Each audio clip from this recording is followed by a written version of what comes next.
Paz do Senhor, meu povo, sejam bem-vindos ao nosso culto de celebração. Eu sei que você queria que a gente estivesse no presencial, eu também queria, mas é um motivo de gratidão esse perrengue que a gente está passando, porque se estamos aqui no online é porque a nossa casa está em reforma, e assim como o pastor já tem nos preparado há algum tempo, reforma tem dessas coisas mesmo, os imprevistos acontecem e decisões precisam ser tomadas em cima da hora, em tempo real. E eu queria que você aproveitasse, que você está aí na sua casa, que nós estamos nos reunindo online, enchesse o seu coração de gratidão, porque se estamos nos reunindo online hoje, é porque a nossa casa está ficando mais bonita, o templo que nós escolhemos para nos reunir diante do Senhor, está sendo preparado para um novo tempo para nós, amém? Então enche o seu coração de gratidão e vamos cultuar o Senhor, tá bom? Eu sei que mais para frente o pastor Jucimar vai falar sobre nós estarmos num culto e que mesmo que você esteja aí na sua casa, assistindo na televisão, você está participando de um culto, mas eu queria que você já se lembrasse disso agora. Invoque a presença do Senhor aí onde você está. Reivindique o poder da unidade. Você pode reivindicar esse princípio aí onde você está. Para que a mesma presença que está aqui nessa sala, na produtora, alcance você na sua casa, no seu trabalho, onde quer que você esteja. A presença do Senhor, ela não fica contida a lugares, ela não se contém por causa da internet, por causa de cabos, ela invade os lugares, ela é ilimitada, ela é imparável. Então invoque a sua presença, chame o Espírito Santo, chame Yahvé, chame Yeshua para fazer parte disso, para que Ele receba a adoração que você voluntariamente se prontificou a entregar para Ele. Deus, em nome de Jesus, nós estamos em Sua presença, Senhor. Nós te damos graças por mais um culto solene ao Senhor. Nós te damos graças por mais uma reunião, por mais um culto de domingo ao Senhor. Nós declaramos que nós não fazemos isso porque é rotina. Nós fazemos isso porque nós chamamos e escolhemos dedicar as nossas vidas ao Senhor. Nós escolhemos, Senhor, dedicar o tempo, as canções, as orações, tudo que fazemos e somos ao Senhor. Por isso nós te pedimos que pela Tua misericórdia o Senhor se manifeste de forma sobrenatural. Nós precisamos da Tua manifestação, é a Tua manifestação que nos torna seres melhores, é a Tua manifestação que nos torna parecidos com Jesus. Por isso se manifeste a nós, que a Tua glória desça sobre esse lugar que nós estamos aqui, que alcance os meus irmãos que estão em casa, em nome de Jesus, e que haja renovo, haja libertação, haja cura, haja renovação, haja batismo com Teu Espírito Santo, que haja, Senhor, uma manifestação nova e fresca do Senhor. Que os céus sejam abertos sobre os lugares que estamos hoje, espalhados aqui em Linhares, espalhados talvez em todo o Espírito Santo, espalhados em toda a nação do Brasil, em nome de Jesus, que haja um derramar da Tua glória sobrenatural. E que o Senhor receba, Senhor, a adoração que estamos entregando a Ti. Pai, nós consagramos esse lugar ao Senhor, consagramos também os lugares em que os nossos irmãos estão participando do culto conosco. Nós te pedimos que o Senhor nos guarde e nos proteja. Nós reivindicamos o sangue de Jesus, o sacrifício de Jesus sobre cada um de nós, e que o Senhor envie anjos para nos guardar enquanto te adoramos. Que o Senhor envie anjos ministradores também, Senhor, em nome de Jesus. E nós repreendemos toda a ação demoníaca que possa tentar atrapalhar aquilo que nós viemos entregar ao Senhor, em nome de Jesus. Que os Teus anjos, Senhor, nos guardem. Que os Teus anjos nos protejam em nome de Jesus, e que o Teu Espírito Santo se manifeste a cada um de nós. Pai, nós também oramos, Senhor, pelos pedidos que têm sido entregues durante a campanha. Eu preciso de um milagre, Senhor. Nós fazemos esse tipo de campanha porque nós cremos que o Senhor é o Deus que pode resolver, Senhor, as encrencas que nós nos metemos. Que o Senhor é o Deus que pode curar as nossas enfermidades. O Senhor é o Deus que pode sarar a nossa alma angustiada. O Senhor é o Deus que pode nos libertar, Senhor. Por isso nós entregamos esses pedidos ao Senhor. Aqueles que precisam de cura, que sejam curados. Os que precisam de restauração, que sejam restaurados. Os que precisam de portas de emprego abertas, que eles recebam essas portas abertas em tempo recorde, em nome de Jesus. Não importa o pedido, nós sabemos que o Senhor é o Deus onipotente. O Senhor pode todas as coisas. Mas nós abrimos mão da nossa vontade, se estiver indo contra a tua vontade, Senhor, em nome de Jesus. Nós submetemos os nossos pedidos à tua vontade, em nome de Jesus. Pai, recebe esse culto ao Senhor. Recebe as canções que entoaremos agora. Recebe as palavras que serão proclamadas aqui. Que o Senhor receba tudo como incenso suave, Senhor, em nome de Jesus. Que mais uma vez nós possamos encher as taças, encher a atmosfera com canções que adoram ao Senhor, atraindo a tua manifestação. Em nome de Jesus, e que os nossos corações sejam encontrados, quebrantados diante do Senhor. Que os nossos corações sejam encontrados pelo Senhor essa noite, disponíveis, Senhor, a Ti. Em nome de Jesus. Amém e amém. Vamos adorar ao Senhor juntos?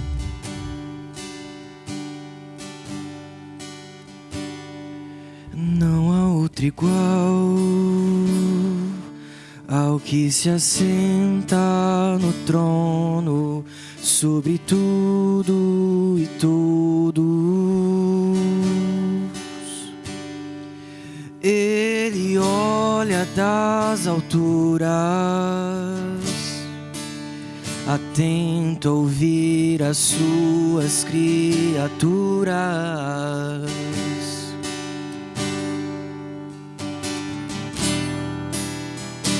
Eu sou a sua feitura, obra de suas mãos. Sou um incensário a elevar a canção.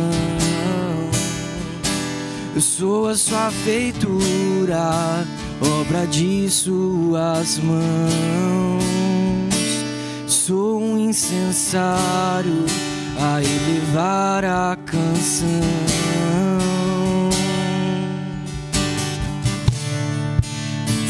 Deixa subir o incenso santo, deixa subir a minha adoração, deixa subir o incenso santo, deixa subir a minha adoração.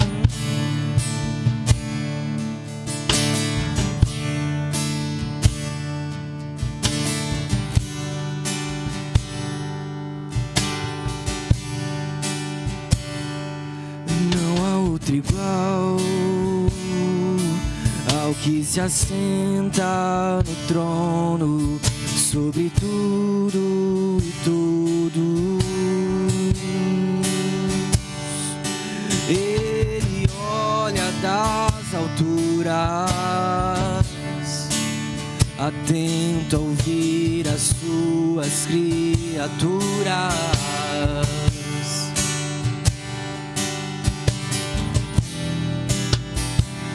Sou a sua feitura, obra de suas mãos. Sou um incensário a elevar a canção. Sou a sua feitura, obra de suas mãos. Sou um incensário a elevar a canção.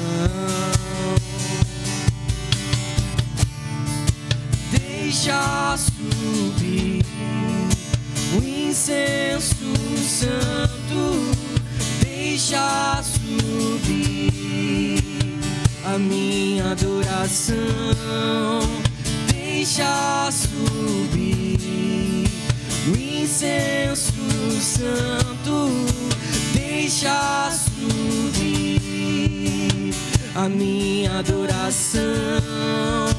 Deixa subir o incenso santo, deixa subir a minha minha adoração.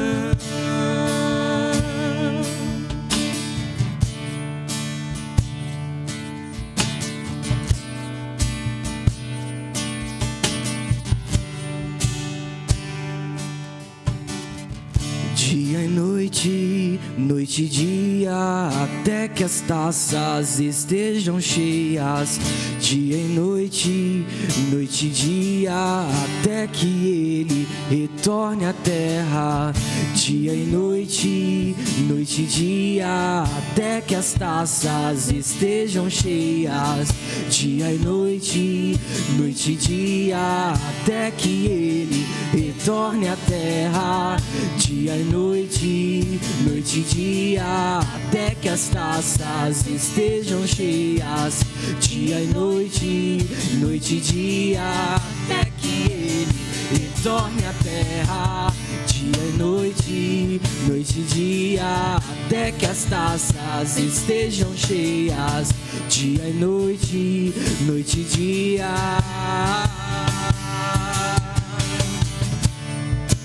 Deixa subir o incenso santo, deixa subir a minha adoração.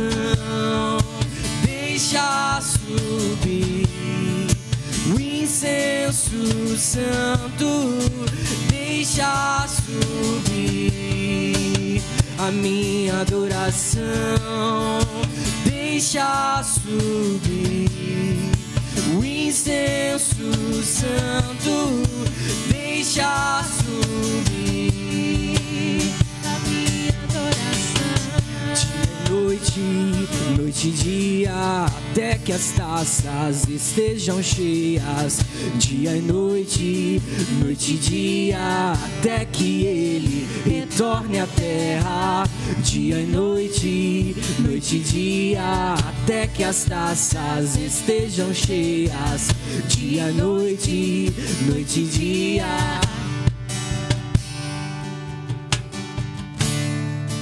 Deixa subir o incenso santo, deixa subir a minha adoração. Deixa subir o incenso santo, deixa subir. Declare isso. Deixa subir o incenso santo, deixa subir a minha adoração. Deixa subir o incenso santo, deixa subir a minha adoração.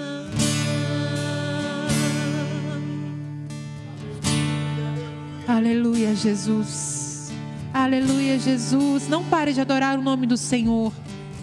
Quando nós nos reunimos em adoração, os portais são abertos. A nossa adoração funciona como uma chave que abre os portais eternos sobre as nossas cabeças, dando legalidade para o nosso Deus vir e fazer o que Ele bem quiser. Por isso nós não podemos parar de adorar ao Senhor. E à medida com que a sua presença vai invadindo os lugares em que nós estamos adorando a Ele, a sua glória vai nos transformando, a sua glória vai nos moldando aquilo que Ele planejou que nós fôssemos.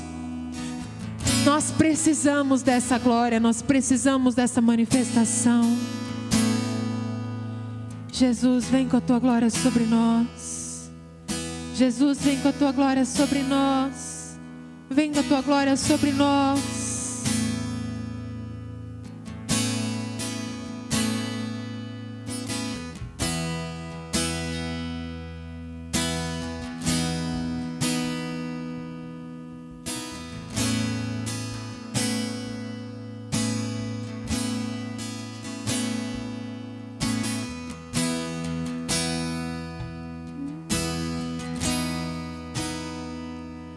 Teu abraço em mim noite me alcançou.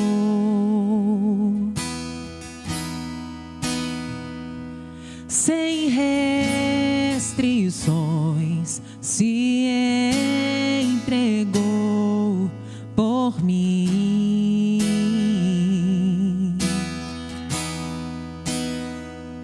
E quando eu te vejo, não há mais o que dizer, pois não há outro que me conhece igual a ti, Deus. Diga: volta os meus olhos, volta os meus olhos pra tua presença.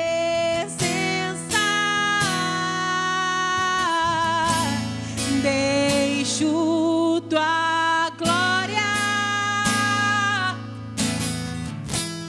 ganhar forma em mim,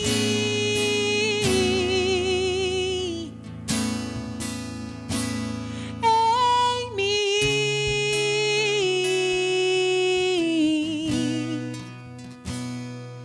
Bem melhor que a vida é o teu amor.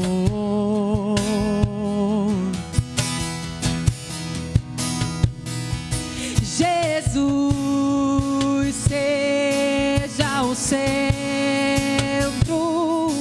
em mim. Como duvidar que és bom, e quando clamamos teu nome tu vens.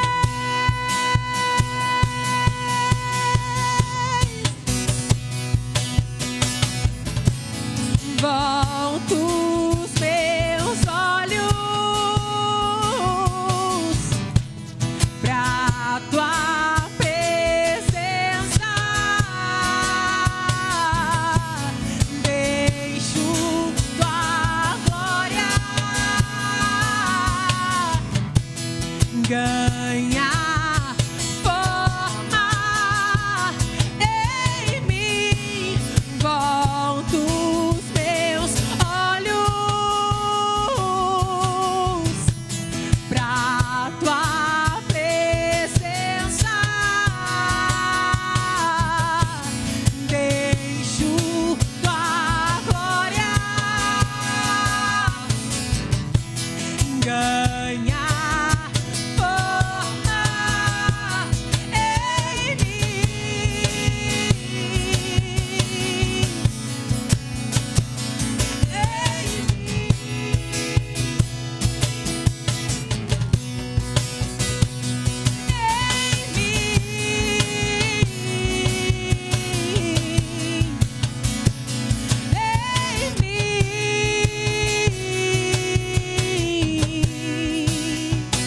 Nos molda, Senhor, conforme a tua vontade. Que a tua glória quebrante os nossos corações e nos refaça, e nos refaça, e nos refaça, até que nos tornemos aquilo que o Senhor planejou para nós. Que a tua glória nos transforme, Senhor, em nome de Jesus. Que nenhum de nós saia desse culto sem ser transformados, sem ser modificados pelo Senhor, em nome de Jesus. Vem, derrama tua glória. Queremos ver tua face, queremos ver tua face. Vem, derrama tua glória. Queremos mais de ti, queremos mais de ti.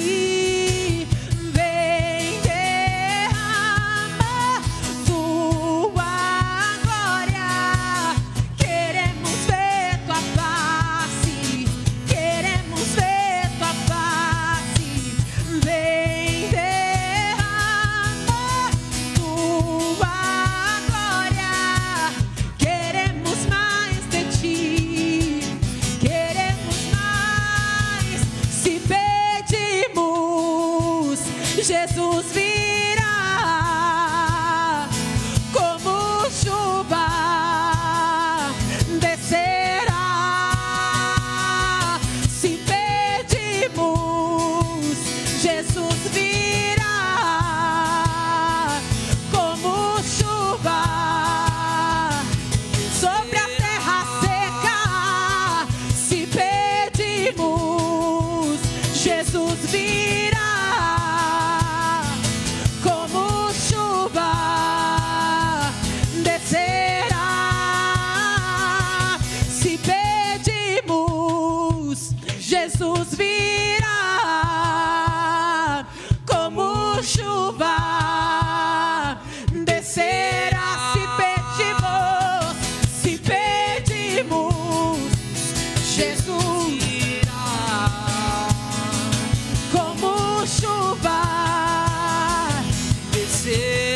conectada a esse culto, que haja manifestação do Espírito de vida, de vida, de vida, que invada as ruas da nossa cidade, Senhor. Nós nos colocamos em Tua presença como terra sedenta, como terra faminta pela Tua manifestação, Senhor. A terra clama, oh,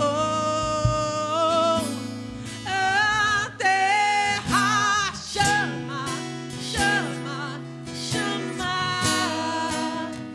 Mais uma vez queremos ver o céu descer. Aleluia. O Senhor já está nesse lugar. Aleluia. Vamos para o nosso momento das ofertas.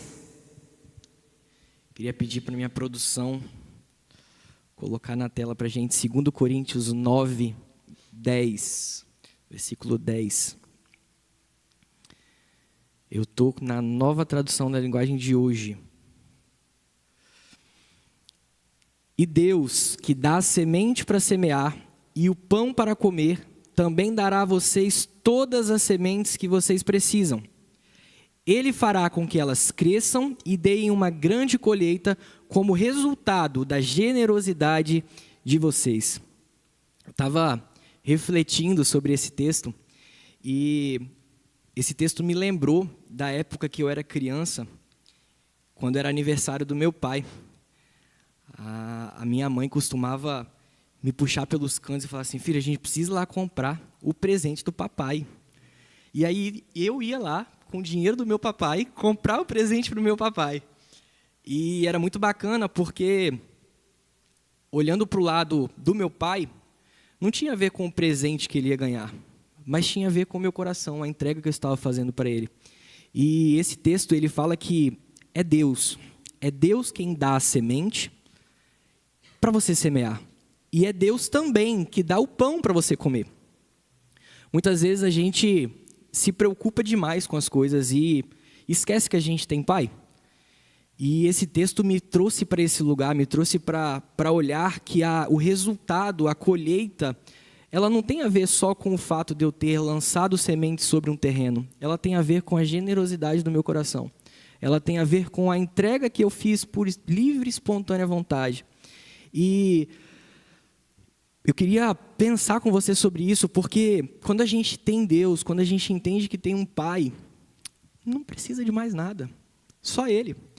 E, sabe, carro, casa, trabalho, dinheiro, tudo é perda se o Pai está no lugar. Pai, eu estou precisando tanto de um chinelo, o Pai vai te dar um chinelo. O Pai ama, e o Pai que ama dá o presente. Inclusive, Ele dá a semente e o pão. Então, Ele dá aquilo que você precisa para aquele dia, para você se alimentar, mas Ele também dá aquilo que você vai plantar para você colher depois. Então, Deus tem nos dado uma oportunidade hoje. Ele dá uma oportunidade para mim, uma oportunidade para você. E nós não estamos falando de dinheiro. Vai estar, sim, aparecendo os dados aí, o Pix, na sua tela para você. Se você entender no seu coração que você precisa semear financeiramente, vai estar aparecendo os dados para você. Mas o que Deus chama a mim e a você hoje é que nós olhemos para a oferta com outro olhar. Com o olhar de, é o meu coração. Eu preciso fazer isso porque eu sinto que eu preciso, com um coração generoso, com alegria. Porque Deus ama quem dá com alegria. Amém? Vamos cantar mais uma canção. Esse é o tempo para você entregar a Deus a sua oferta, entregar para Ele aquilo que Ele está te pedindo hoje. Amém?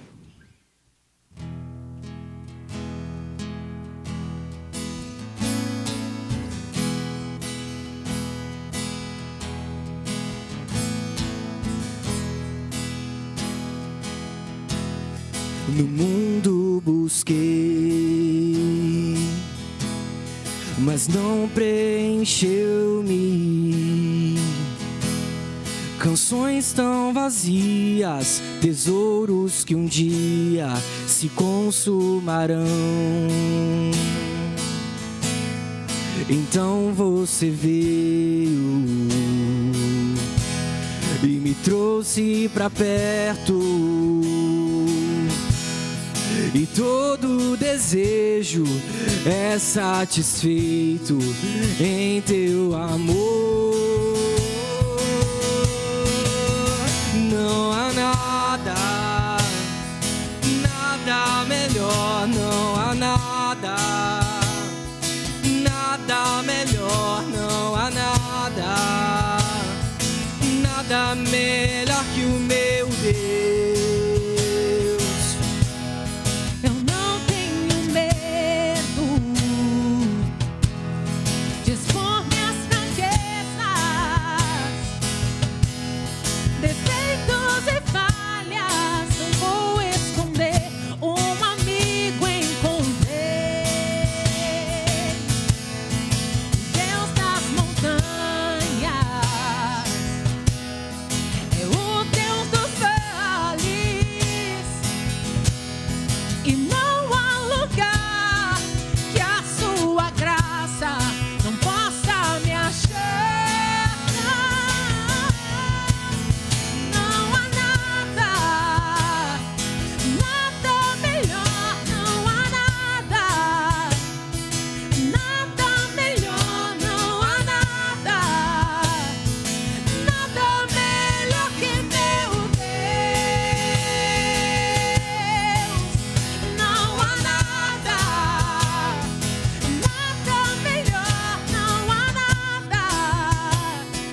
nada melhor, não há nada, nada melhor que meu Deus. Torna o luto em festa, a vergonha em glória, traz beleza às cinzas. O Senhor pode fazer, traz a vida aos sepulcros, faz-se osso soldado, faz no mar um caminho. O Senhor pode fazer, o Senhor pode fazer.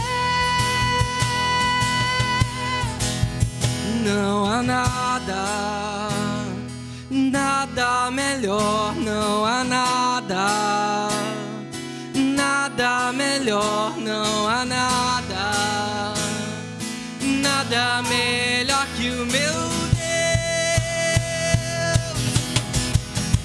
Não há nada, nada melhor, não há nada, nada melhor, não há nada, nada melhor que meu Deus. Torna o luto em festa, a vergonha em glória, traz beleza às cinzas. O Senhor pode fazer, traz a vida aos sepulcros, faz-se osso soldado, faz no mar um caminho. O Senhor pode fazer, o Senhor pode fazer, o Senhor pode fazer. Declare mais uma vez: não há nada, não há nada, nada melhor, não há nada, nada melhor, não há nada, nada melhor que meu Deus.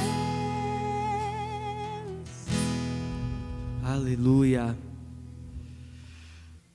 aleluia. Vamos ouvir uma palavra de Deus para o nosso coração nessa noite. Quero te pedir para você estender as suas mãos aí Vamos orar pela vida do nosso pastor. Yahvé, Deus de Abraão, nós colocamos a vida do nosso pastor. Esse homem que o Senhor escolheu para ser bênção nas nossas vidas. Esse homem que o Senhor escolheu para nos ensinar com tanto carinho, com tanto amor. Nós entregamos a vida dele hoje diante do Senhor. E nós clamamos, Pai, nós não queremos ouvir qualquer coisa, nós queremos ouvir a palavra do Senhor, nós queremos ouvir a sua voz, aquilo que o Senhor tem para falar aos nossos corações nessa noite. Por isso nós oramos pelo nosso pastor, para que a tua verdade, a tua palavra venha sobre ele.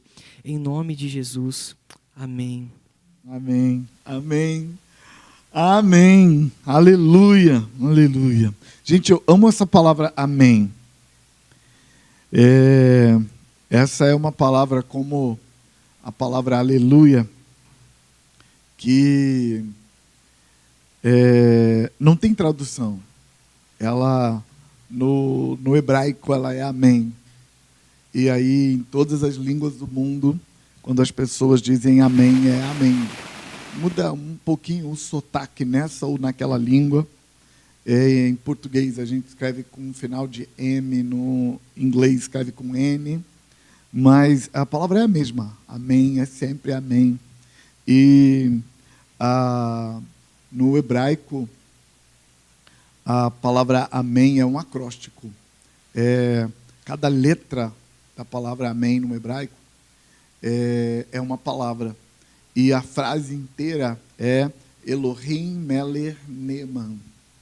E Elohim Meler Neeman significa Deus é rei fiel. E a ideia por trás da palavra amém é sempre de que haja o que houver, amém. Aconteça o que acontecer, Deus é rei fiel. O nosso Deus é rei, ele governa e ele é fiel, ele respeita as alianças. Então a gente pode ficar em paz. Amém. A gente pode tranquilizar o coração, porque Deus é rei fiel. Ele é Deus, ele é rei e ele é fiel. Ele é Deus, implica que ele está sentado no trono acima de todos os poderes. Acima de todo poder, de todo nome, de toda principado, de toda potestade. Ele está acima de tudo. Ele está acima de toda a criação. E ele é rei. Ele é rei porque ele não só é um Deus que está lá em cima, longe de tudo, ele é um rei que se compromete com a criação. Ele está governando, tem um trono e ele está sentado no trono. E ele é fiel. Fiel tem a ver com o contrário do infiel. O infiel é aquele que não respeita a aliança, que tem uma aliança, mas ele não respeita. O nosso Deus nunca vai ser infiel, porque ele sempre vai respeitar a aliança. Ele fez uma aliança com a gente, ele vai cumprir os termos da aliança, ele vai cuidar da gente. E toda vez que a gente clamar, ele vai ouvir. Então, amém. Amém.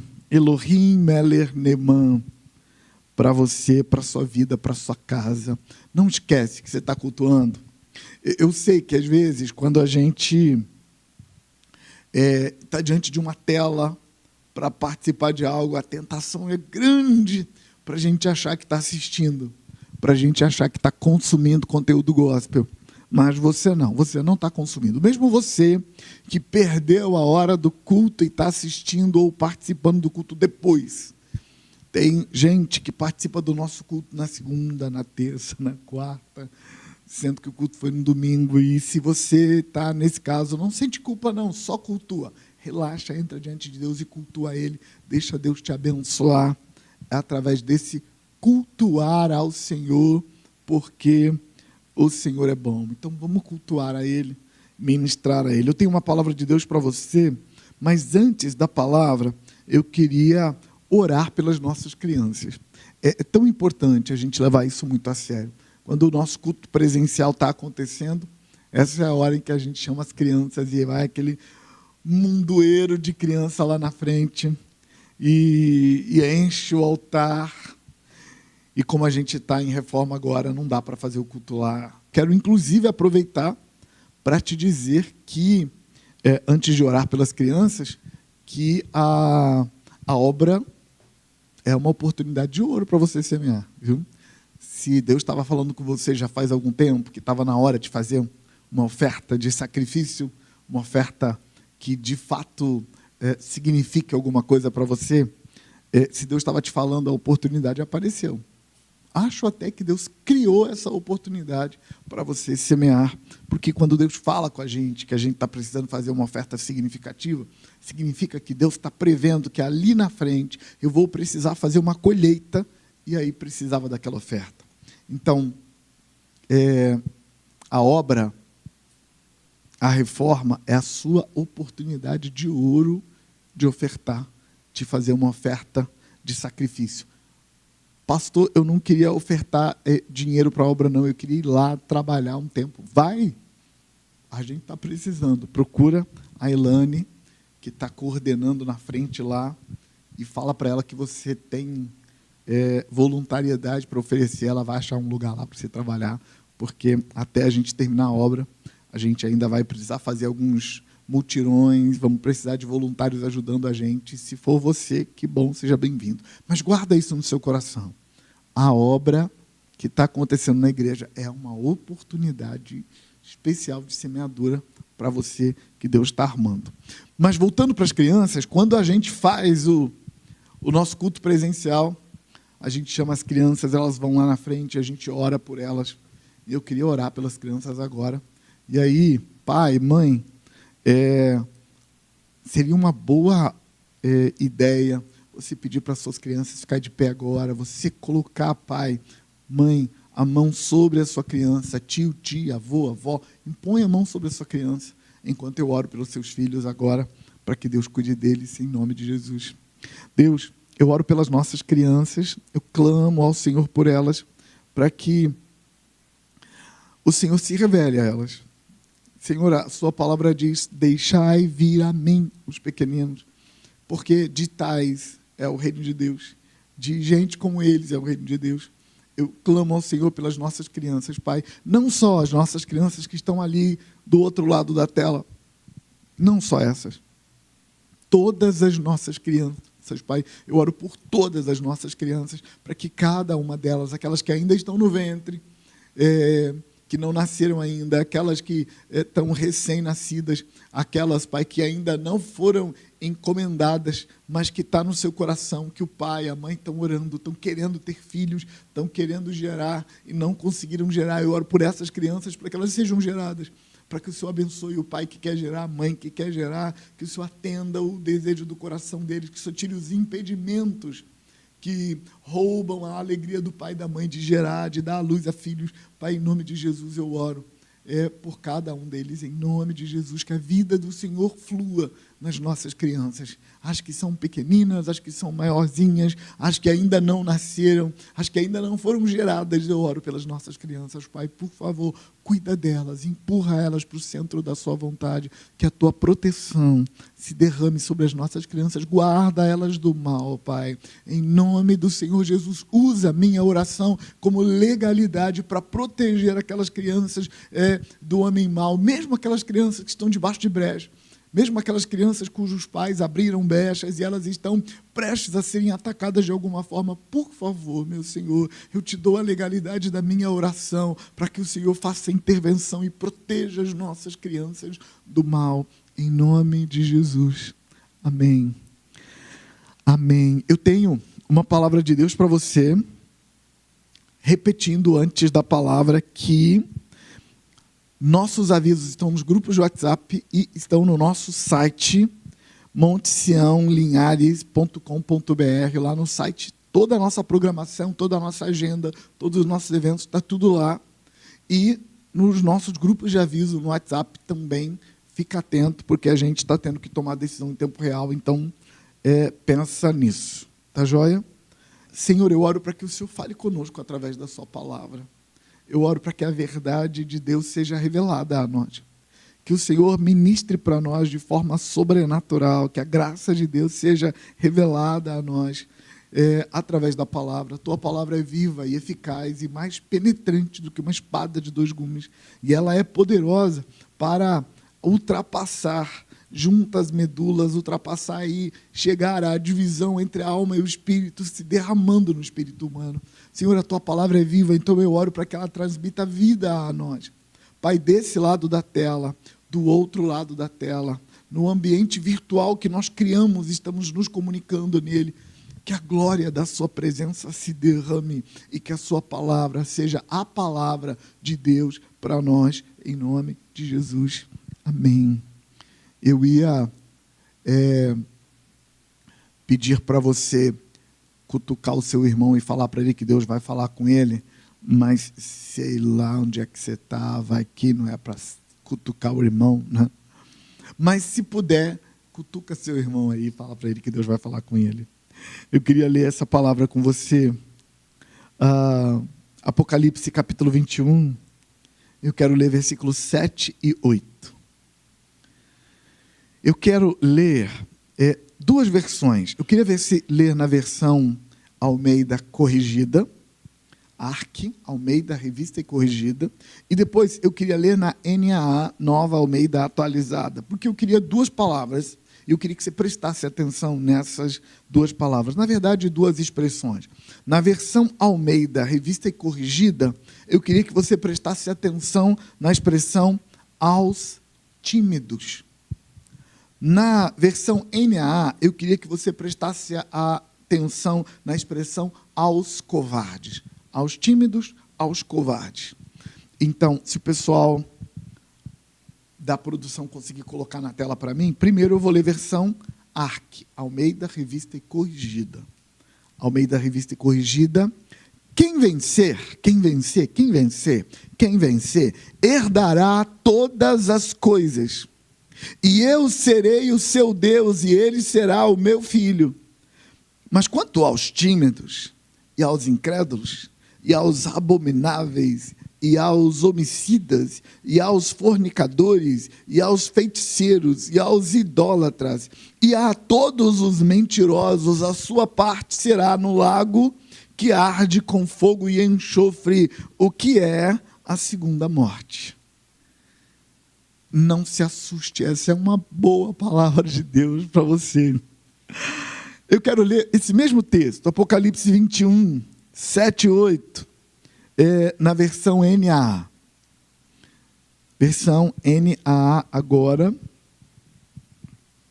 O vencedor herdará estas coisas, e eu serei o Deus dele, e ele será o meu filho. Quanto, porém, aos covardes, aos incrédulos, aos abomináveis, aos assassinos, aos imorais, aos feiticeiros, aos idólatras e a todos os mentirosos, a parte que lhes cabe será no lago que está queimando com fogo e enxofre, a saber, a segunda morte. Eu trouxe esse texto porque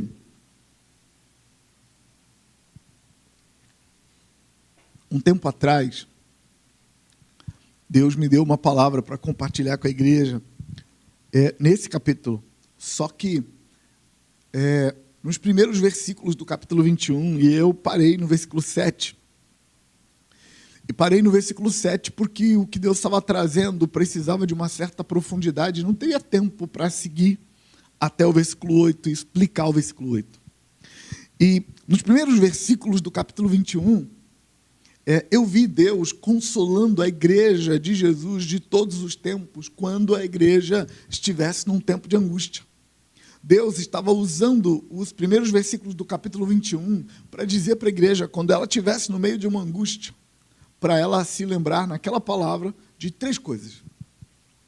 A igreja precisaria se lembrar que Deus está sentado no trono. Quando tudo parecer que está acabando, quando parecer que agora vai ter uma terceira guerra mundial, vai destruir tudo, quando parecer que as equipes no meu trabalho estão conspirando contra mim e eu vou perder o meu bom emprego, quando parecer que a minha empresa vai falir, quando parecer que o marido está traindo a esposa, ou a esposa está traindo o marido, quando parecer que o filho, na sua rebelião, não tem mais jeito, quando parecer que a vida está se destroçando, a gente precisa se lembrar que Deus está no trono. Essa foi a primeira das três coisas, Deus está no trono. Então, Parece que está tudo perdido, parece que está tudo em total desgoverno, mas não pode estar, porque Deus está no trono, confia nisso. Isso vai dar energia para você continuar lutando. A segunda verdade que a gente viu e que eu trabalhei naquela palavra foi a verdade de que Deus vai mudar a ordem. Sabe, naquele texto, no versículo 4, o texto diz que vai haver uma nova ordem, e nesse novo momento não haverá mais choro, nem pranto, nem dor, nem morte, nem sofrimento, porque a antiga ordem já passou. E aí, a segunda coisa que eu coloquei era que a gente precisa nos lembrar que Deus prometeu uma nova ordem quando não haverá mais choro, nem dor, nem sofrimento, nem morte, nem lamento, que não haverá essas coisas ruins que a gente enfrenta na vida, porque Ele fez passar uma antiga ordem. E o que nos consola agora é que a antiga ordem não passou. Então, todas as vezes que a coisa pesar, além de eu me lembrar que Deus está no trono, eu preciso também me lembrar que eu ainda estou na antiga ordem. Portanto, se eu ainda estou na antiga ordem, eu preciso parar de vitimismo e entender que faz parte da vida enfrentar essas coisas. Faz parte da vida enfrentar o choro, o lamento, a morte, a dor, o sofrimento. Faz parte enfrentar essas coisas porque a antiga ordem não passou ainda. Porque estamos vivendo um tempo em que faz parte da vida. Nós nos enganamos com a ideia de que tem um jeito da gente fazer a vida funcionar tão direitinho, tem um jeito da gente apertar os botões certos, de tal forma que tudo vai dar certo, mas não tem esse jeito. Nós estamos na antiga ordem coisas dão errado. Na antiga ordem, doenças nos acometem, os pneus furam, os carros dão defeito. Na antiga ordem, relacionamentos travam, enferrujam, relacionamentos precisam de intervenção. Faz parte da antiga ordem. Então, a primeira coisa que falei foi, tem um trono. Console-se com isso. A segunda coisa, nós ainda estamos na antiga ordem. Console-se com isso. Tem uma terceira coisa que falei naquele dia, que foi sobre sede. Deus prometeu que a todo aquele que tem sede, lhe darei da água da vida ou da água viva. E o que Deus nos mostrou para nos consolar é que Deus só dá água para quem tem sede. Deus não dá água para quem não tem sede. E sede fala dessa busca. Por isso, buscai em primeiro lugar o reino de Deus e a sua justiça, e todas as outras coisas vos serão acrescentadas. Por isso, buscar-me-eis e me achareis quando me buscardes de todo o vosso coração. Por isso, a Bíblia inteira fala quase que o tempo todo, busca ao Senhor, busca ao Senhor, busca ao Senhor. E o profeta Isaías exagera dizendo, buscai ao Senhor enquanto se pode achar, invocai-o enquanto Ele está perto. Deus não dá água para quem não tem sede. Então, se você não buscar a Deus, se você não insistir em bater na porta dEle, a bênção dEle não chega até você. Lucas 18 fala sobre o dever de orar sempre e nunca esmorecer. E ele conta a história de uma viúva que tinha um adversário e ela não podia vencer o adversário, então ela ia na porta do juiz e insistentemente batia na porta do juiz, pedindo, faz justiça à minha causa, defenda-me contra o meu adversário. E a ideia daquele texto é que o juiz é Deus, o adversário é Satanás e a viúva somos nós. A ideia é que Deus só vai intervir na nossa luta contra o nosso adversário. Deus só vai derrotar o nosso adversário por nós quando nós batermos na porta do juiz insistentemente, porque Deus só dá água para quem tem sede. Se não houver a sede da busca, se não houver a sede da intercessão, a sede da persistência, da perseverança na presença de Deus, se não tem sede, Deus não faz intervenção, Deus não traz ajuda. Isso nos consola, porque a gente precisa lembrar, quando o tempo de angústia chegar, que esse não é o tempo de desanimar, não é o tempo de atacar Deus, não é o tempo de ficar magoado com Ele, não é o tempo de perguntar para Deus por quê. É o tempo de buscar a Deus para que Ele faça intervenção e nos salve, porque nós estamos na velha ordem, e na velha ordem coisas dão errado mesmo, mas Deus ainda está no trono. Então falei de 3 coisas, Deus está no trono, ainda existe uma velha ordem, e é preciso ter sede para que Deus interfira e te salva dos efeitos da velha ordem. Falei dessas 3 coisas, mas ficou faltando uma quarta. E é dessa quarta coisa que Deus está falando com a gente, para a gente lidar no tempo de angústia, que eu queria falar hoje. E a quarta está muito forte na palavra tímidos ou covardes. Essa palavra tímidos ou covardes já deixou muita gente com uma pulga atrás da orelha. Já deixou muita gente chateada, preocupada e perguntando: ai meu Deus, então os tímidos serão condenados? Então os tímidos não vão ser salvos? Então os tímidos não serão abençoados? Que história é essa? Porque tem muita gente que ama Jesus, serve a Deus, é fiel ao Senhor, leva a Deus a sério, lê a palavra, faz oração, está firme com Deus, mas é tímido. E na versão NAA, a expressão tímido, ela é traduzida para covarde. E o covarde, nesse texto, que é a mesma coisa do tímido, eu acho, inclusive, que essa tradução para aos tímidos foi uma tradução muito infeliz. Ela errou muito, porque a timidez é muito mais um traço de caráter. Na verdade, não de caráter, mas um traço de temperamento. É alguma coisa que vem com a pessoa. Não é algo que ela decidiu fazer. Covardia chega um pouco mais perto dessa ideia, mas ainda não resolve a questão, porque covardia é o contrário da virtude da coragem. O covarde é aquele que não tem coragem de enfrentar. Então, a palavra covardia está muito mais perto da realidade do texto original do que a palavra tímido. Mas a palavra covarde ainda não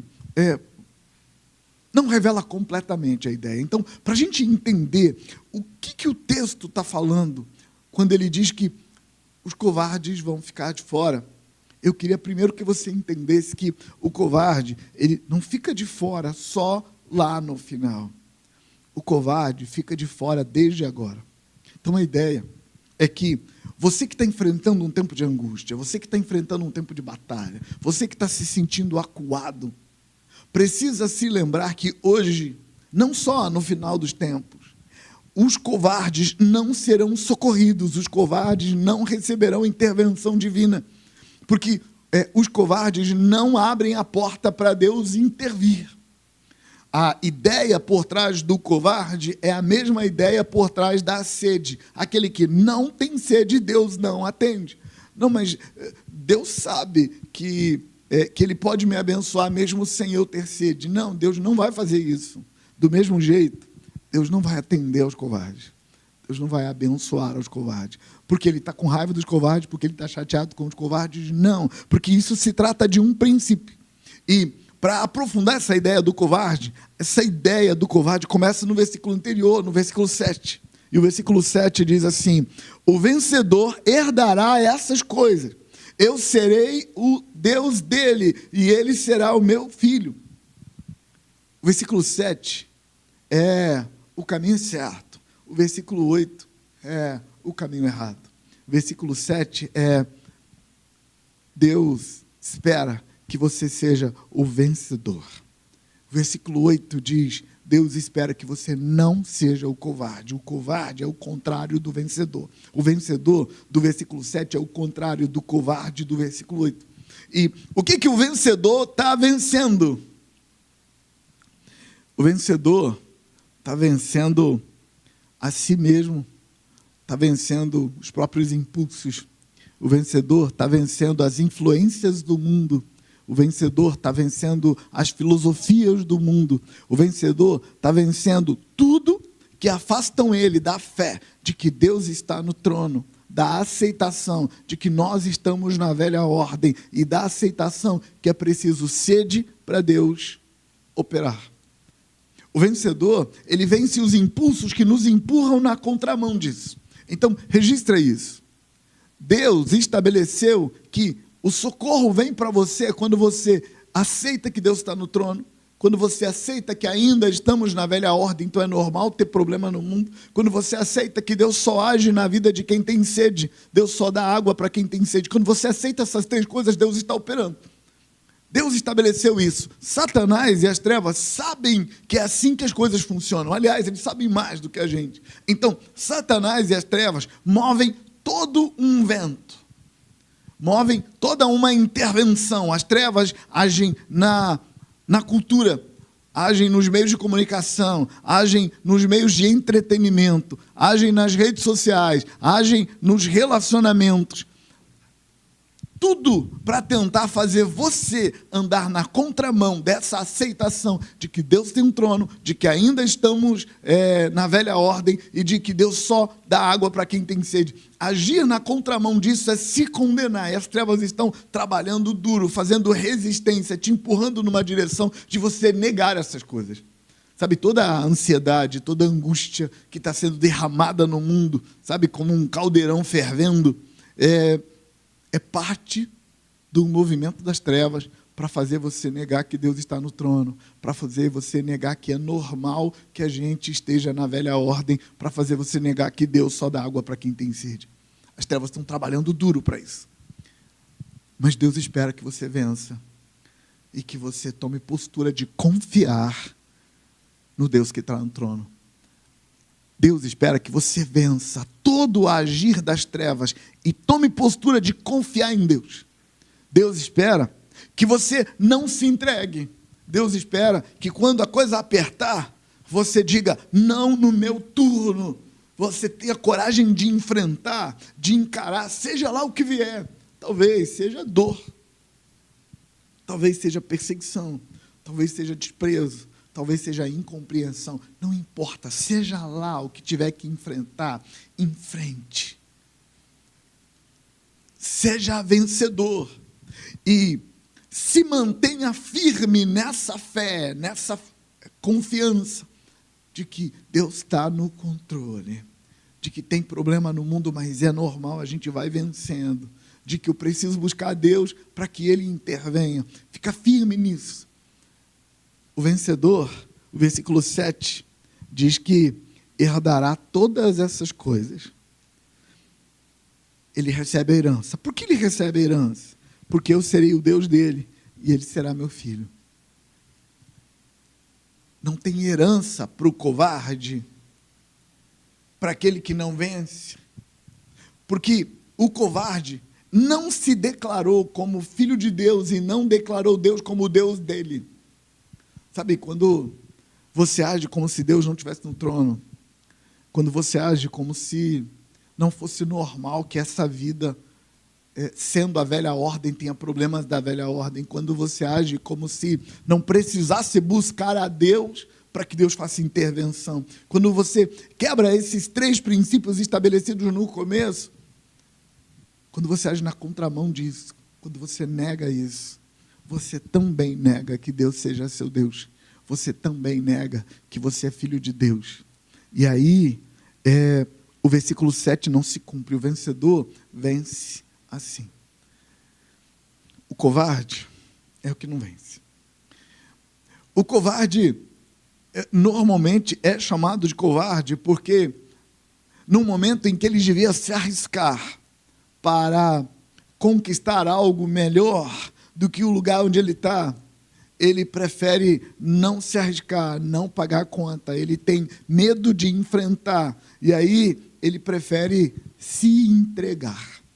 Essa entrega que o covarde faz, essa entrega de desistir de Deus, essa entrega de dizer, não confio mais, essa entrega de dizer, ele não é mais meu Deus, essa entrega de dizer, eu estou magoado com ele, eu desisti dele, eu estou chateado com Deus, essa entrega que o covarde faz, torna ele covarde.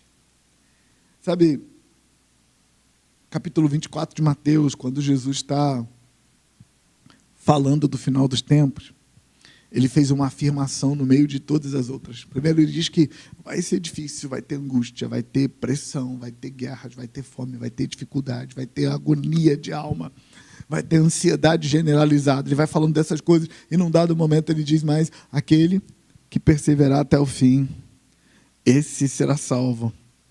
versículo 12 e 13 de Mateus 24, estou lendo na NAA, ele diz assim, ó: e por se multiplicar a maldade ou a iniquidade, o amor se esfriará de quase todos. Aí olha o versículo 13. Aquele, porém, que ficar firme até o fim, esse será salvo. Aquele que ficar firme até o fim será salvo. Aquele que não ficar firme até o fim é o covarde. E a covardia, ela se estabelece justamente porque, num dado momento, o indivíduo para de confiar que Deus está no trono, para de confiar que é normal da vida ter problema, ele para de confiar que precisa buscar Deus para ter sede, ele parando de confiar nisso, ele simplesmente se entrega. E ele diz, não vale a pena lutar. Sabe o que Deus está dizendo? Ele está dizendo que vale a pena lutar sim. Vale a pena lutar, vale a pena se sacrificar, se é pela coisa certa. E é por Deus. Yahvé é o seu Deus, você o escolheu. Sabe, não tem nada nessa vida que vale a pena você perder esse Deus. Não tem nada nessa vida pelo qual vale negociar Deus. Você negocia tudo por Ele.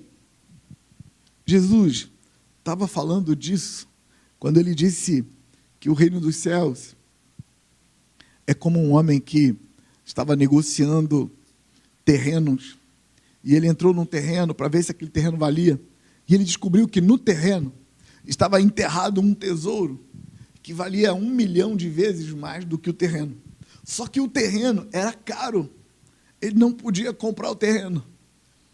Mas para pegar o tesouro que estava enterrado no terreno, ele precisava ter o terreno. Então, ele saiu dali, vendeu tudo quanto ele tinha, tudo. Vendeu tudo, juntou dinheiro e comprou o terreno. Por quê? Porque quando ele compra o terreno, o tesouro que estava enterrado no terreno também seria dele. Mas ele podia vender tudo. Jesus estava falando que Deus, o relacionamento com Deus, o reino de Deus na minha vida, minha fé de que a aliança com Deus vale a pena, precisa estar acima de tudo que eu tenho. Precisa estar acima da minha vida, dos meus relacionamentos, dos meus bens, dos meus poderes, das minhas influências. Tudo precisa estar menos valoroso do que o meu Deus. E quando tudo não está menos valoroso do que o meu Deus, quando o aperto chega, quando a confusão chega, quando alguma coisa demanda, então eu me sinto tentado a ser covarde, a negociar o inegociável, a tentar convencer de que tem um outro jeito, mas não tem. E não tem porque ou Deus é tudo para você, ou Ele não será nada para você. E é por isso que a palavra covarde aparece aqui. Quanto, porém, aos covardes, a parte que lhes cabe será no lago que está queimando com fogo e enxofre, a saber, a segunda morte. O covarde aqui é alguém que trocou Deus por qualquer bobagem. O covarde aqui é alguém que negociou sua relação com Deus por qualquer outra coisa. E não importa qual seja a outra coisa, não importa o quanto valioso ou sem valor seja a outra coisa pela qual você trocou Deus, o prejuízo é incalculável. Não tem como calcular o tamanho do prejuízo quando você deixa de pagar a conta por Deus. E essa é a quarta verdade desse texto, que implica vencer tudo para ficar com Deus. O dia da sua angústia é o dia em que o mundo espiritual está te perguntando quem é seu Deus. E não importa se a sua angústia é porque você está enfrentando uma doença, se a sua angústia é porque você está enfrentando um problema no casamento, se a sua angústia é porque você está enfrentando um problema no trabalho, na empresa, não importa se a sua angústia é porque você está enfrentando um problema nas emoções, não importa se a sua angústia é porque você está enfrentando um problema com seu filho adolescente, não importa por que você está angustiado, o dia da sua angústia é definitivamente a sua oportunidade de ouro de dizer quem é o seu Deus. Quem é o seu Deus? Porque se no dia da sua angústia você diz assim, haja o que houver, eu não largo meu Deus. Se morrer, eu morro crendo nele. Se tomar prejuízo, eu tomo prejuízo crendo nele. Se der tudo certo, vai dar tudo certo comigo crendo nele. Se eu for vitorioso, eu serei vitorioso crendo nele. Se eu for derrotado, eu serei derrotado crendo nele. O dia da sua angústia é sua oportunidade de ser um vencedor. E como é que você vence? Você vence não sendo covarde, não negando a Deus, não negando a fé, não abrindo mão da sua confiança. Sabe, isso acontece claramente na vida de Jó. Jó perdeu tudo mesmo. Inclusive uma família de 7 filhos e 3 filhas. A esposa dele não morreu, mas ela meio que pediu o divórcio. E o fato é que, nesse momento de grande dor e confusão, nesse momento em que o homem mais rico do Oriente ficou pobre e doente, ele disse, mesmo que ele me mate, eu vou confiar nele. Não importa o que aconteça, eu vou confiar nele, porque ele é meu Deus. Não importa o que o mundo me trouxer, eu não abro mão desse Deus. Eu sei que o meu Redentor vive, e por fim ele se levantará sobre a terra, e ainda na minha carne eu verei a Deus. Jó aproveitou bem a oportunidade, as coisas se resolveram, e eles foram felizes para sempre.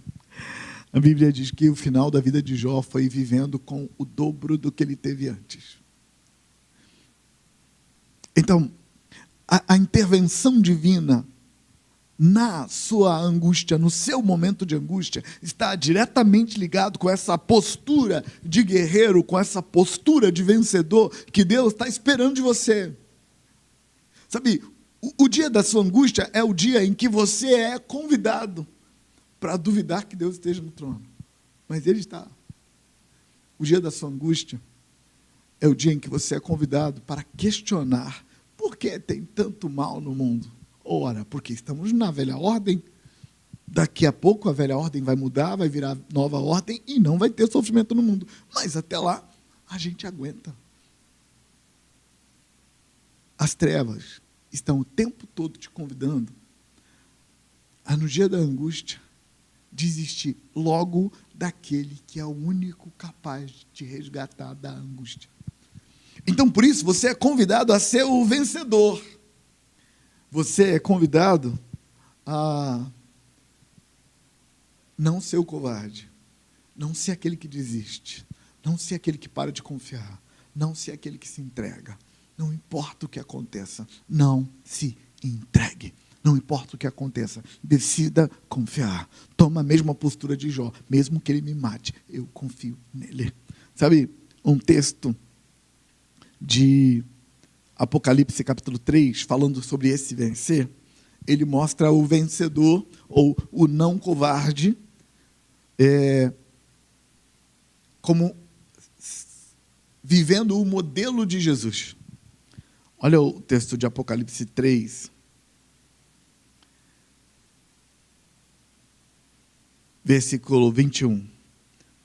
Ao vencedor darei o direito de sentar-se comigo no meu trono, assim como eu venci e me sentei com meu Pai no seu trono.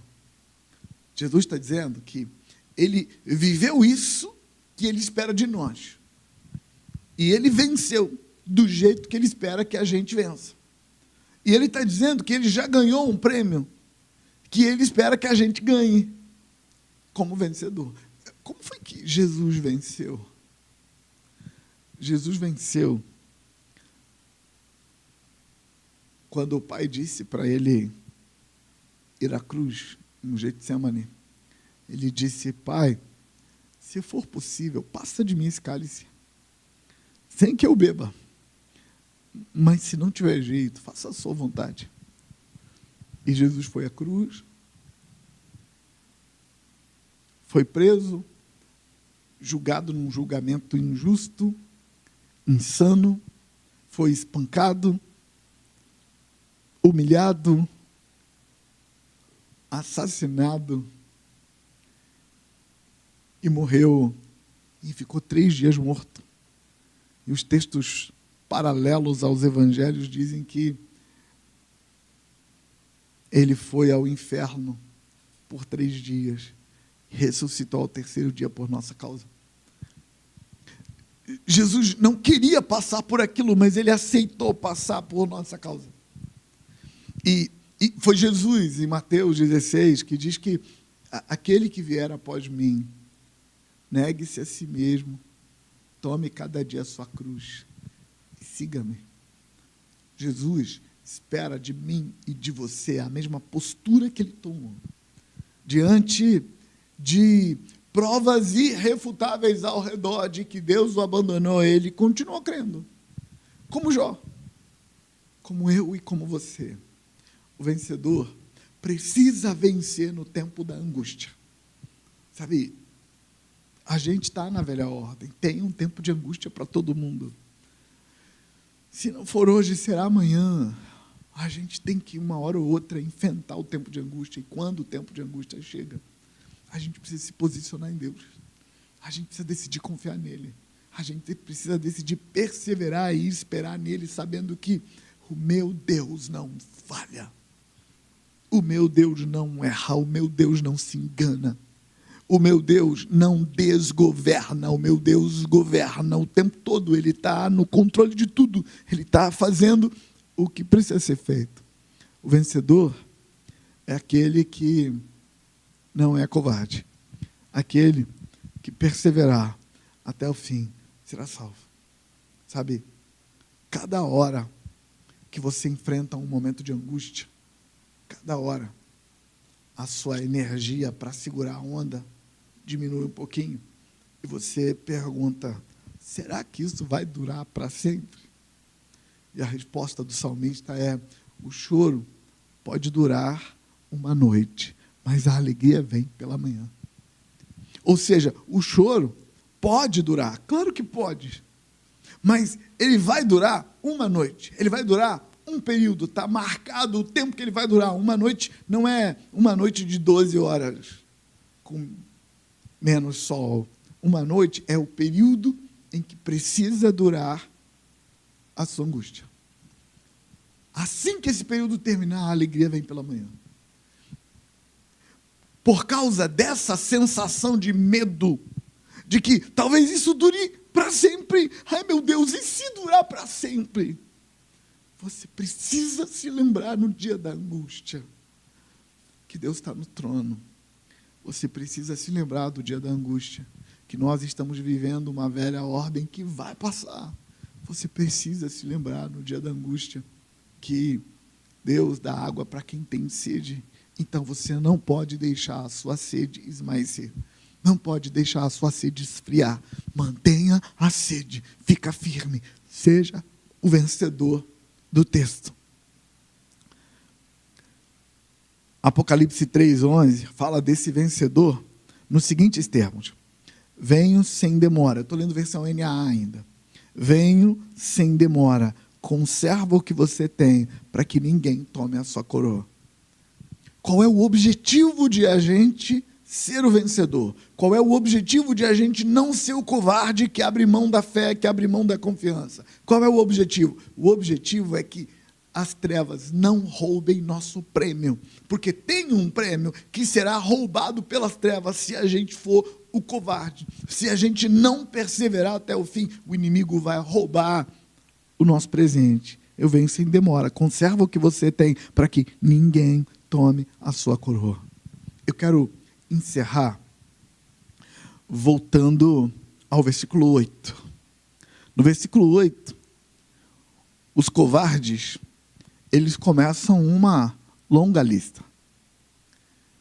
Quanto, porém, aos covardes, vírgula, aos incrédulos, vírgula, aos abomináveis, vírgula, aos assassinos, vírgula, aos imorais, vírgula, aos feiticeiros, vírgula, aos idólatras, vírgula, e a todos os mentirosos. A parte deles é no lago de fogo. Os covardes é o que realmente importa nessa lista. Sim, é o que realmente importa. Porque é a decisão que torna o indivíduo covarde. É a decisão que o indivíduo toma de, quer saber, não vou enfrentar isso não. Essa decisão de, eu não quero não andar com Deus, eu quero testar outra coisa. Eu não quero não servir a Deus, eu quero ver se outra coisa me resolve. Eu não quero não confiar que Deus está no trono, eu não quero não me resignar ao fato que a gente ainda está na velha ordem, eu não quero não confiar que é buscando que a gente recebe de Deus, que Deus não dá nada para quem não busca. Eu não quero estar preso a isso, eu quero viver outra vida. Eu quero estar no controle da minha própria vida, eu quero estar sentado no trono. É essa postura primária que gera todas as outras. O covarde começa sendo covarde para depois ser incrédulo, para depois ceder às abominações do mundo, para depois assassinar seus relacionamentos, para depois se entregar aos impulsos imorais, para depois ir em busca da feitiçaria que controla o mundo espiritual para dar vantagem para ele, para depois ser idólatra e fazer alianças com os seres do outro lado da força, para depois se tornar adepto do engano. Então, registra isso. Toda essa lista é nada mais, nada menos que consequência natural, que desdobramento natural da covardia inicial. E sabe, todos os problemas que surgem após a covardia serão resolvidos naturalmente se o indivíduo sai da covardia. Meu irmão, minha irmã, Deus dá jeito para tudo. Para tudo.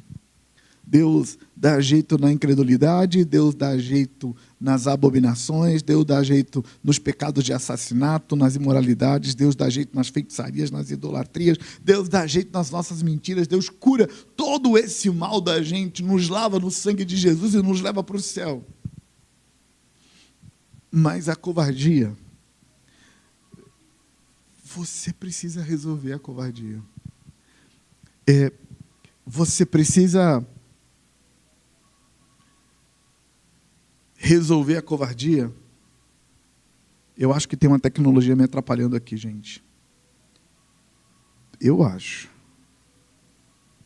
Não sei qual é a tecnologia que está me atrapalhando aqui, não. Achei. Uma tecnologia que estava me atrapalhando. Já encontrei a tecnologia, já estou resolvendo. Pronto. Voltei para você, e voltei para você com essa ideia de que a covardia você precisa resolver, porque é ela que desata todo o resto. A covardia, ela faz você dizer que Deus não é seu Deus, porque você quer pegar as rédeas e resolver as coisas do seu jeito. Se você resolver a covardia, todo o resto da lista se resolve. Porque é a covardia que é o problema. Porque é a covardia que faz você não ser o vencedor. É a covardia que faz você não ser aquele que confia. Louvor, socorro. Eu queria orar com você para que você se posicione como esse vencedor. Não importa o tamanho da sua angústia. Não veio sobre vós nenhuma tentação que não fosse humana. Muito pelo contrário, Deus é fiel e não permitirá que venha nada sobre você que você não dê conta de suportar.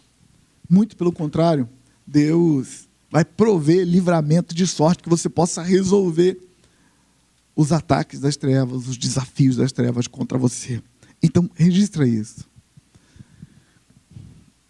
Esse é o tempo em que as coisas estão apertando para todos nós.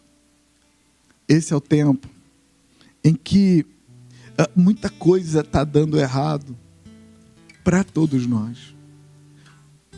Mas Deus te chama, Deus te convida a tomar uma postura, a não ser esse covarde do texto, a ser o vencedor do texto, a tomar uma postura de que Deus vale a pena. Deus vale a pena qualquer coisa.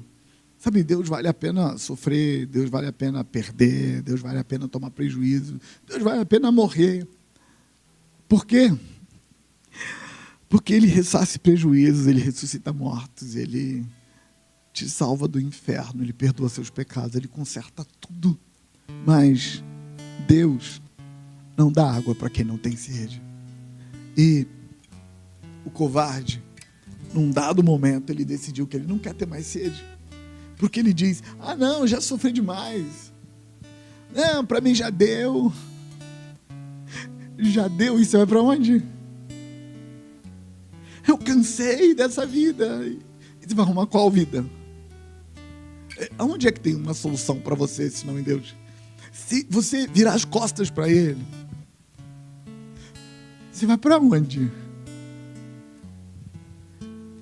Se Ele é a fonte, Deus de fato espera de você que você não desista dele, que você se posicione, haja o que houver e diga, eu vou confiar nele, mesmo que ele me mate, eu vou confiar nele. Eu quero orar com você, porque Deus está te desafiando a parar de ser vítima desse tempo de angústia. Tem uma angústia no ar. Quer você admita, quer você não admita, tem. O ar parece que está tão pesado que às vezes dá a impressão que se você passar uma faca, você corta. O mundo espiritual está pesando sobre nós.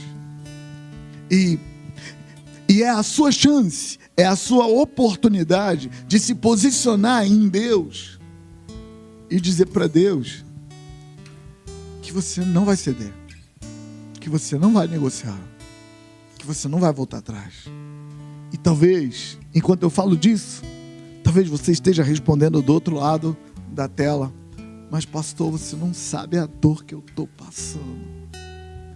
Não, eu não sei. Mas Deus sabe. Ele sabe exatamente a dor que você está passando. E Ele ainda espera que você não seja covarde. Ele ainda espera que você persevere até o fim. Porque aquele que perseverar até o fim será salvo. Aquele que perseverar até o fim será salvo. Aquele que perseverar até o fim será salvo. Essa é a verdade. O Deus que se revelou na Bíblia, Ele está esperando você. E Ele está confiando em você. Ele tem certeza que você será esse vencedor. Ele tem certeza. Ele confia em você. Ele tem fé em você. Ele tem certeza que você não vai abrir mão da fé. Ele tem certeza que haja o que houver, você vai se manter crendo. Ele tem certeza disso. Eu tenho certeza também. Então eu quero desafiar você a fazer uma oração aonde você se posiciona para haja o que houver, você se firmar no seu Deus. Faz sua oração. Eu quero orar por você, mas eu quero que você ore primeiro. Vale a pena confiar nele. Vale a pena confiar nele. Vale a pena confiar nele. Vale a pena confiar nele. Daqui a pouquinho você vai ver, ele vai se manifestar. E não, eu não estou falando de Jesus voltar e te levar para o céu só. Não. Eu estou falando de Deus salvar você da angústia que você está enfrentando.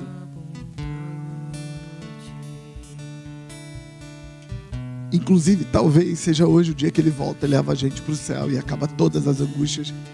E essa ordem de coisas passe. Mas enquanto a ordem de coisas não passa, Deus continua fazendo intervenção para te salvar dentro dela. Mas aquele que perseverar até o fim será salvo. Aquele que perseverar até o fim será salvo. Faz sua oração. Eu vou orar por você, mas eu queria que você orasse primeiro. Ora. Fala com Ele. Fala. Pai, eu oro por nós, eu oro por cada um de nós, eu oro por nós que estamos aqui na produtora, desse lado da tela. Eu oro pelo teu filho que está ali do outro lado da tela. Eu oro pela casa dele, pela família dele. Eu oro, Pai, para que ele seja um vencedor no tempo da guerra. Eu oro para que ele não seja o covarde, que ele seja definitivamente o vencedor que se posiciona em Deus. Eu oro para que ele seja o vencedor que se coloca na posição de haja o que houver, esse é meu Deus, haja o que houver, eu não vou retroceder, haja o que houver, eu não vou voltar atrás na minha fé, haja o que houver, eu não vou negar o meu Deus. Pai, eu oro pelo teu filho, pela tua filha, para que essa verdade se revele a ele, para que teu filho, tua filha se posicione para viver a alegria de ver a intervenção. Porque sim, o choro pode durar uma noite, mas a alegria vem pela manhã. Com certeza a alegria vem pela manhã. Pai, eu oro para que o teu filho não seja covarde de desistir, mas que ele seja vencedor de ficar firme em Deus, em nome de Jesus. Eu oro por eles, Pai, por cada um deles. Eu oro para que o socorro chegue rápido. O teu filho que está enfrentando um problema no casamento e a angústia tomou conta, eu oro para que o socorro chegue rápido.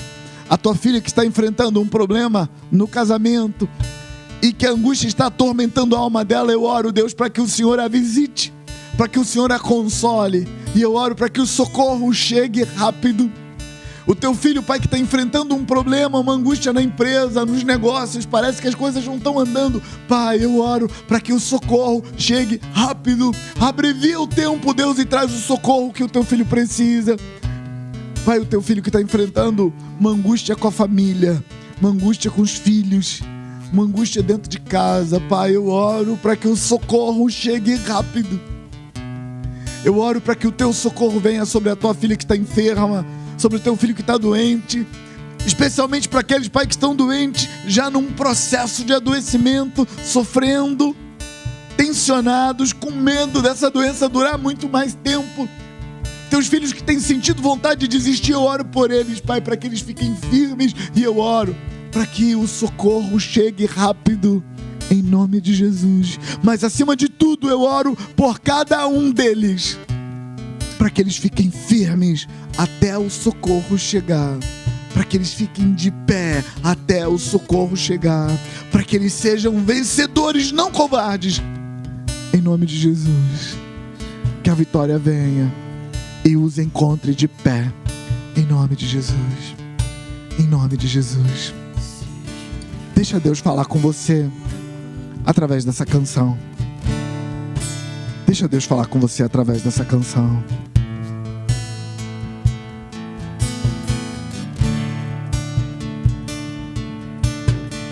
Haja o que houver, Pai, me faça firme e forte, feito a raiz de um ser, fundado em sua bondade.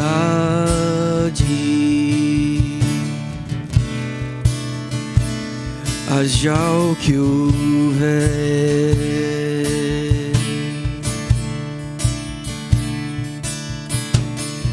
haja o que houver, Pai, seja meu alicerce, fiel ao seu tom, apesar do que se opor a mim. Haja o que houver,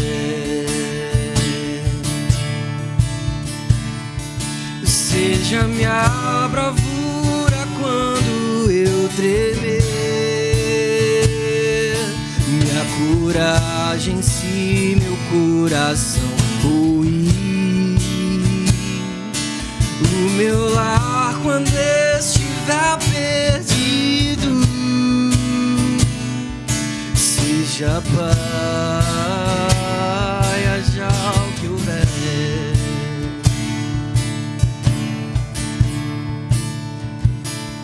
Seja minha bravura quando eu temer, minha coragem se meu coração ruir, o meu lar quando estiver perdido, seja paz, haja o que houver. Amém, amém, amém, amém. Eu abençoo você para essa semana, eu abençoo você na sua casa, eu abençoo você nos seus negócios, eu abençoo você em tudo que está ligado a você. Eu te abençoo com prosperidade, com saúde, com alegria, com contentamento. Eu te abençoo com riqueza. Eu te abençoo com relacionamentos saudáveis. Eu te abençoo com comunicação saudável nos seus relacionamentos. Eu te abençoo para que tudo que você colocar as mãos seja bem sucedido em nome de Jesus. Amém. Amém.